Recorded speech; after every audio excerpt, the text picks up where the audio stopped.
नमस्कार प्रिय साथियों, अब हम विचार करेंगे कि मेष लग्न हो और द्वितीय भाव में मंगल स्थित हो तो जातकों को क्या परिणाम देखने को मिलता है।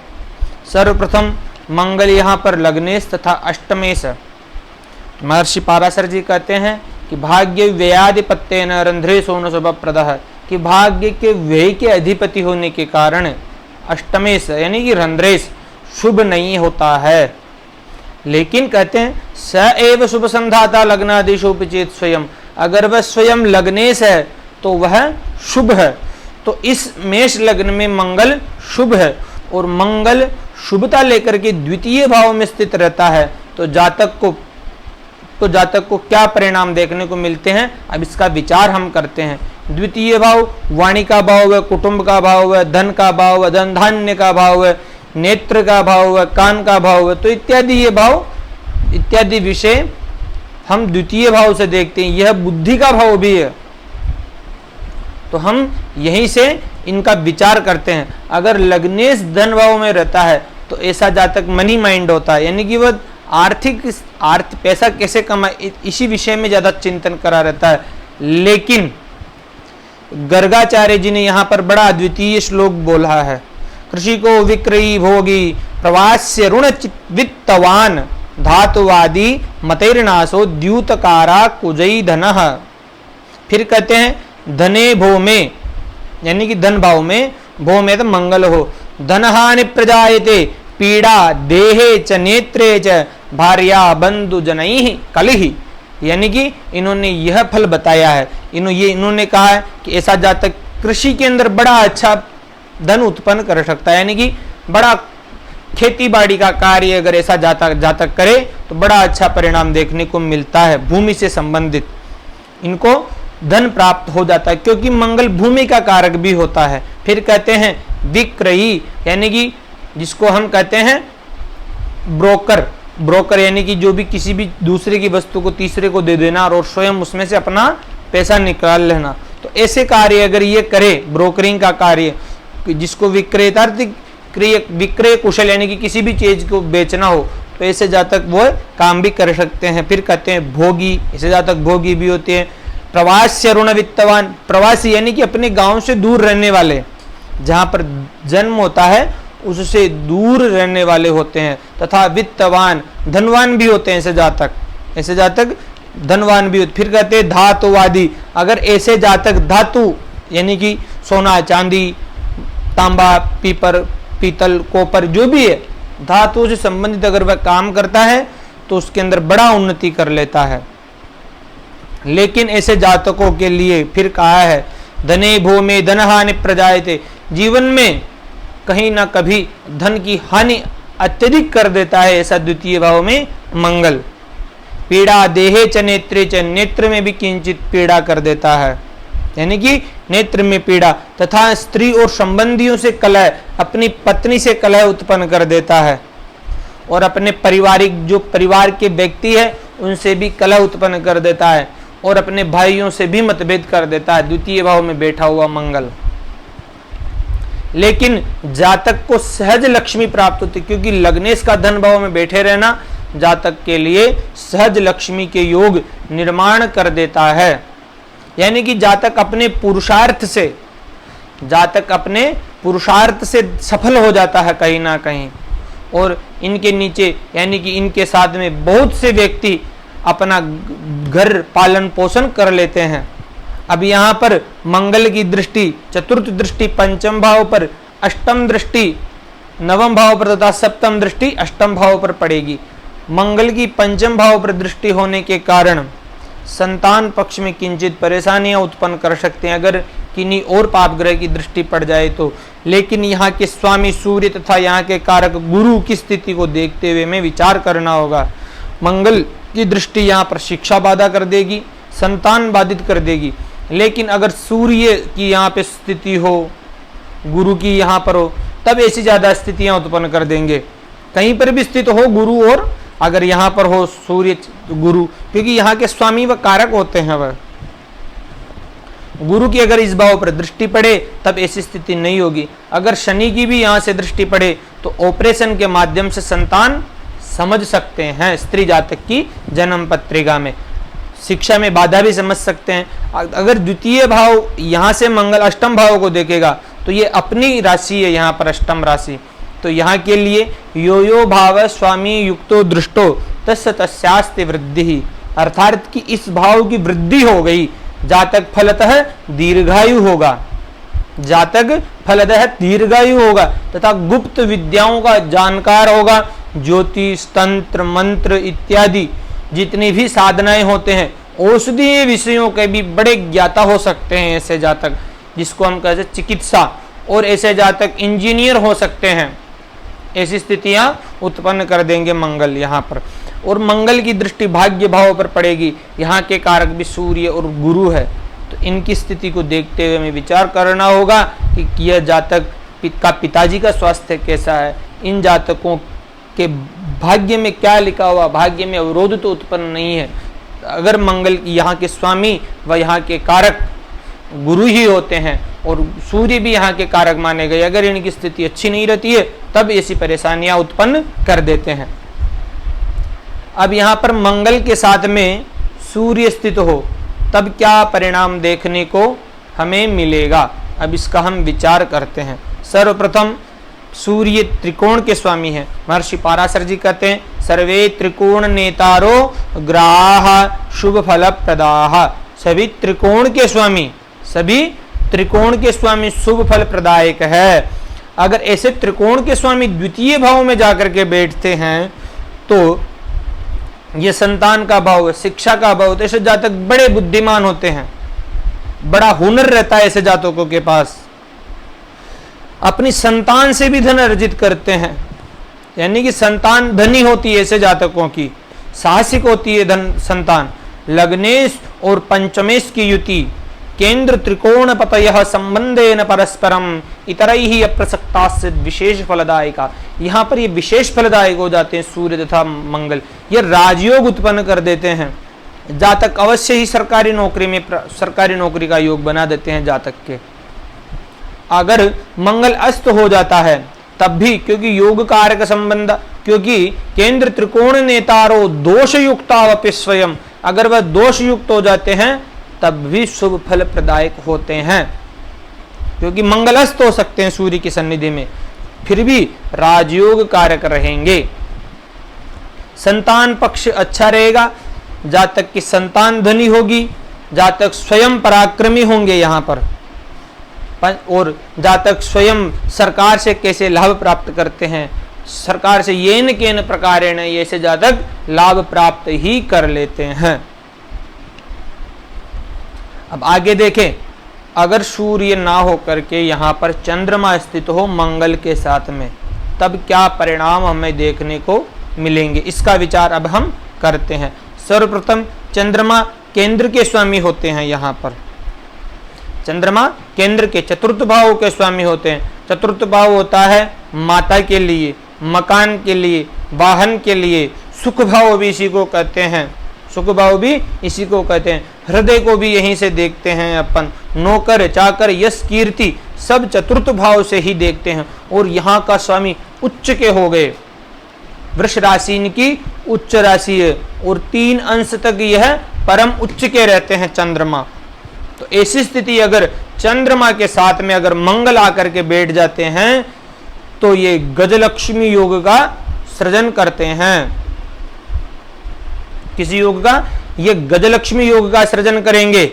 तो ऐसा जातक फलतः अत्यधिक धनवान होगा, नौकर चाकर, मकान, वाहन, भूमि, सुख, सभी प्रकार का ऐश्वर्य ऐसे जातकों को प्राप्त होगा जिनके भी चंद्र और मंगल की युति धन भाव में होती है। माता से उसको संपत्ति मिलती है, क्योंकि चतुर्थ भाव के स्वामी, चतुर्थ भाव माता का भाव है, यहाँ के कारक भी चंद्रमा ही होते हैं। तो अगर वह उच्च के रहते हैं द्वितीय भाव में, तो बड़े मकान और बड़ी वाहनों का अत्यधिक, यानी कि 1 से 2 मकान हो, 3 मकान हो, 4 मकान हो, वाहन भी अत्यधिक मात्रा में हो, तो ऐसा फल प्रदान करते हैं चंद्र और मंगल की युति।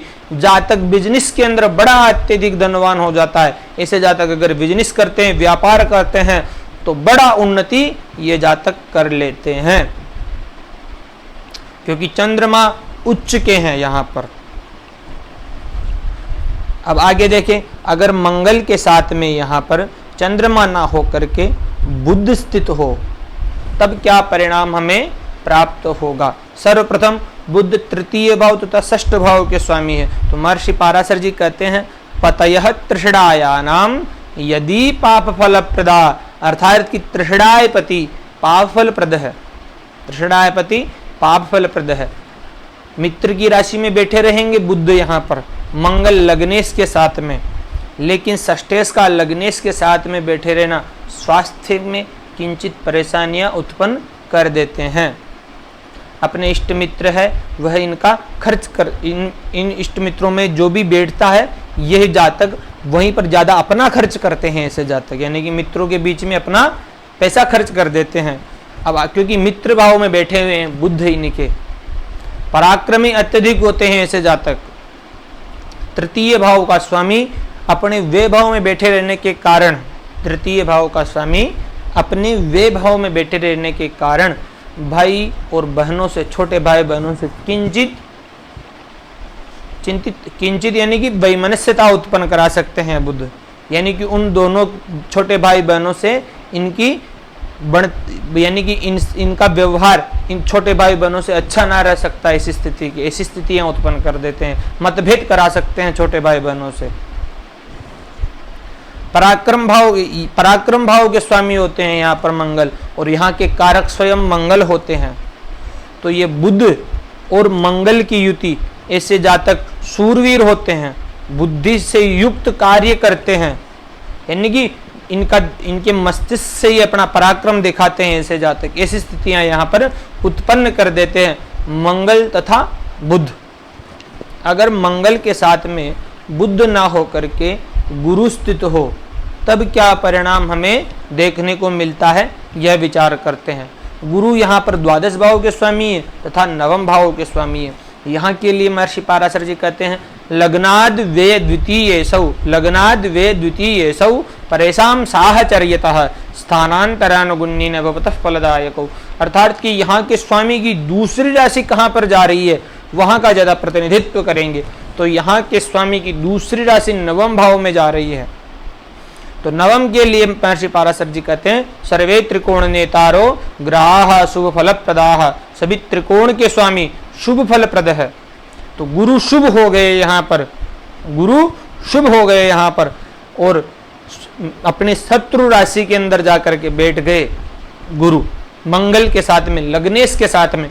तो यहाँ पर भी केंद्र त्रिकोण पतयः संबंधेन परस्परम इतरैहि अप्रसक्ता सिद्ध विशेष फलदायका, यह भी विशेष फलदायक हो जाते हैं। खास करके मध्यम आयु के अंदर ऐसे जातक बड़ी उन्नति प्राप्त कर लेते हैं, धर्म गुरु बन सकते हैं ऐसे जातक, मिलिट्री के अंदर रिलीजियस टीचर बन सकते हैं ऐसे जातक, शिक्षक बन सकते हैं ऐसे जातक, प्रोफेसर बन सकते हैं ऐसे जातक।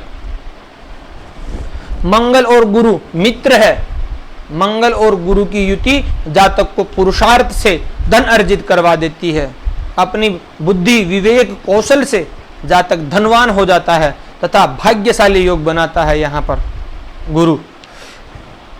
यानी कि गुरु और मंगल की युति यहाँ पर श्रेष्ठ फल प्रदायक होगी, गुरु की दृष्टि यहाँ पर श्रेष्ठ फल प्रदायक होगी। गुरु यहाँ के ही कारक होते हैं धन भाव के, तथा मंगल के साथ में लग्नेश के साथ में बैठे रहने के कारण बड़ा अद्वितीय फल प्रदान करेंगे यहाँ पर गुरु। गुरु की दृष्टि षष्ठ भाव पर तथा अष्टम भाव पर तथा दशम भाव पर पड़ेगी। गुरु की दृष्टि दशम भाव पर पड़ने के कारण यह भाव राज्य का भाव है, पद का भाव है, प्रतिष्ठा का भाव है, यश कीर्ति का भाव है, कारोबार का भाव है। इन सब चीजों के अंदर जातक बड़ा उत्तम होगा, यह फल अत्यधिक मात्रा में मिलेंगे। भले ही गुरु की यहाँ पर नीच की राशि क्यों न हो, लेकिन गुरु की दृष्टि जिस भाव पर पड़ जाती है उस भाव के फलों में अनायास वृद्धि कर देती है। अष्टम भाव पर पड़ेगी तो ऐसे जातक दीर्घायु होंगे, लेकिन मानसिक परेशानियों से भी अत्यधिक घिरे रहेंगे। षष्ठ भाव पर भी दृष्टि पड़ेगी यहाँ पर गुरु की, तो ऐसे जातकों को ऋण रोग शत्रुओं से बचना चाहिए। जातकों को उधार पैसा नहीं देना चाहिए, जातकों को धन किसी और को नहीं देना चाहिए उधार के रूप में, वरना पैसे अटक सकते हैं, ऐसी स्थितियां उत्पन्न कर सकती, तथा ऋण भी नहीं लेना चाहिए इसे जातकों को। ऐसी स्थितियां यहाँ पर निकल करके आती है मंगल और गुरु की युति। अगर मंगल के साथ में यहाँ पर शुक्र स्वयं हो तब क्या परिणाम देखने को मिलते हैं, इसका विचार अब हम करते हैं। मंगल और शुक्र की युति, यहाँ पर शुक्र केंद्र के स्वामी सप्तम तथा धनेश स्वयं है, तो यहाँ के लिए महर्षि पाराशर जी कहते हैं केंद्राधिपत्य दोषस्तु बलवान गुरु शुक्रयो हो, अर्थात कि शुक्र को केंद्राधिपत्य दोष लग जाता है तथा मारके स्वयं हो जाते हैं, मारकत्वे पिचतयोर मारक स्थान संस्थिति। लेकिन यह मारक फल नहीं देते हैं, कब तक नहीं देते हैं, कविस्साक्षान निहंतास्यान मारकत्वे न लक्षितः, जब तक कि बुध और शनि का संगम इनके साथ में नहीं हो जाता है तब तक ये मारक का फल नहीं देते, यानी कि अब अपना मारकत्व तो भूले बैठे रहते हैं ये शुक्र मेष लग्न में। तो ये धन भाव में रहेंगे, तो अपनी राशि यहाँ पर होने के कारण यो यो भाव स्वामी युक्तो दृष्टो तस्य तस्यास्ति वृद्धि, जातक बड़ा धनवान होगा, बड़ा कामी होगा तथा विवाहेतर भी संबंध बनाए रख सकते हैं। पत्नी बड़ी धनवान प्राप्त होगी, ऐसे जातकों की पत्नी बड़ी धनवान प्राप्त होगी, ऐसी स्थितियां यहाँ पर निकल करके आती है।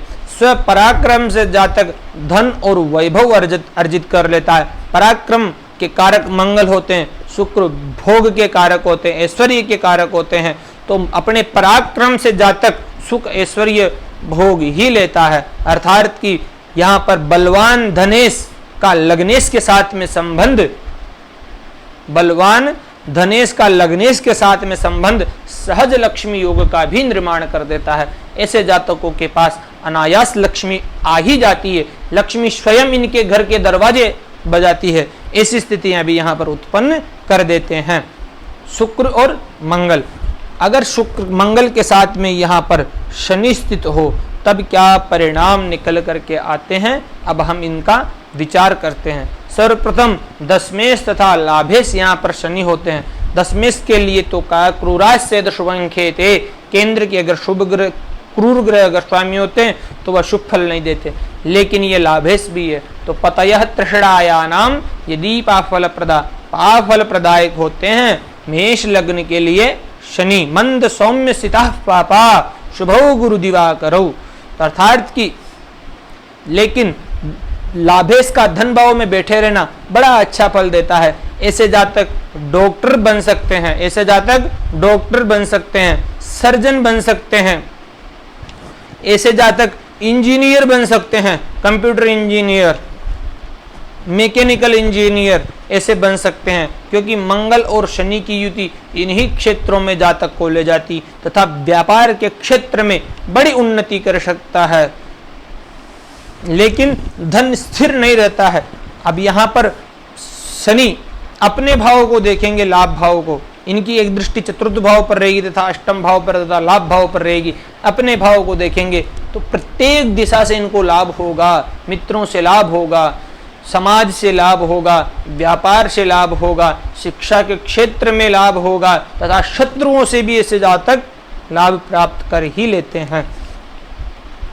अष्टम भाव पर शनि की दृष्टि दीर्घायु योग बनाती है, दीर्घायु योग बनाती है। शनि की तीसरे भाव पर दृष्टि, अगर यहाँ के स्वामी चंद्रमा अष्टम में बैठ जाए, द्वादश में बैठ जाए, षष्ठ में बैठ जाए तो माता का स्वास्थ्य बड़ा कष्टमय व्यतीत होता है, क्योंकि शनि की तीसरी दृष्टि मातृ भाव को परेशानी उत्पन्न कर देती है।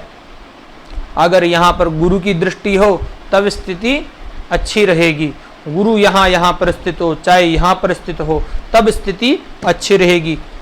चंद्रमा यहाँ पर आ जाए तब मानसिक परेशानियां देगा, लेकिन माता का स्वास्थ्य अच्छा रखेगा। चंद्रमा यहाँ पर हो तब भी अच्छी स्थिति रहेगी। अन्यथा शनि की पाप दृष्टि तीसरे भाव पर पड़ती, चतुर्थ भाव पर पड़ती है तो मकान, वाहन, भूमि के अंदर भी किंचित परेशानियां उत्पन्न कर देती है। अब आगे देखते हैं, मंगल के साथ में अगर यहाँ पर राहु हो तो अंगारक युति बोलते हैं इसको। जातक क्रोधी होगा, वाणी पर असंतुलित रहेगा। लेकिन यहाँ पर राहु उच्च के माने गए हैं, किन्हीं ग्रंथकारों ने वृष राशि में राहु को उच्च का माना है, किन्हीं ने मिथुन राशि को माना है। तो कहते ना कन्या राशि ग्रहम प्रोक्तम राहुच्च मिथुनम स्मृतम राहु नीचम धनु प्रोक्तम केतु सप्तम एवच इत्यादि सूत्र हमें बताते हैं। लेकिन राहु का किन्हीं ग्रंथकारों ने यहाँ पर उच्च का माना है। तो राहु यहाँ पर रहेंगे मंगल और राहु, तो ये पत्नी के भाव से अष्टम भाव में रहेंगे, तो पत्नी के लिए ये ठीक नहीं है। लेकिन स्वयं बड़े पराक्रमी होंगे, पराक्रम से धन अर्जित कर लेंगे, बड़े धनवान तो होंगे, लेकिन धन का अपव्यय होगा, स्वास्थ्य में किंचित परेशानियां उत्पन्न होगी। तो अपने स्वास्थ्य का भी ध्यान ऐसे जातकों को रखना चाहिए। जातकों को क्रोध नहीं करना चाहिए, यानी कि यह क्रोध अंगारक युति बना देती है, यानी कि परिवार के अंदर किसी से सामंजस्य नहीं बना रहता है। मंगल और राहु की यहाँ पर स्थिति, परिवार में अनबन बनी रहती है ऐसे जातकों से। अगर मंगल के साथ में यहाँ पर केतु स्थित हो तब भी फलतः ऐसा ही परिणाम देखने को मिलता है, यानी कि धन एकत्रित नहीं होने देता है केतु। यहाँ पर धन के अंदर धन अपव्यय करवाता है धन का यह केतु और मंगल की युति। यहाँ पर महर्षि पाराशर जी तो कहते हैं यद्यद भावगतो वापि यद्यद भावे संयुतो तत्तत्फलानि प्रबलो प्रदिशेताम तमोग्रहो। तो इत्यादि विषय को यहाँ पर मंगल और केतु निकाल करके हमें प्रदान करते हैं। लेकिन जातक को धनवान अवश्य एक बार तो बना ही देते हैं। जातक की यहाँ पर मंगल की स्थिति मध्यम आयु जब होती है 33 से 66 वर्ष की उम्र के अंदर जातक बड़ा धनवान हो जाता है। धन्यवाद मित्रों, अभी तक हमारे YouTube चैनल को सब्सक्राइब नहीं किया तो कर लीजिए।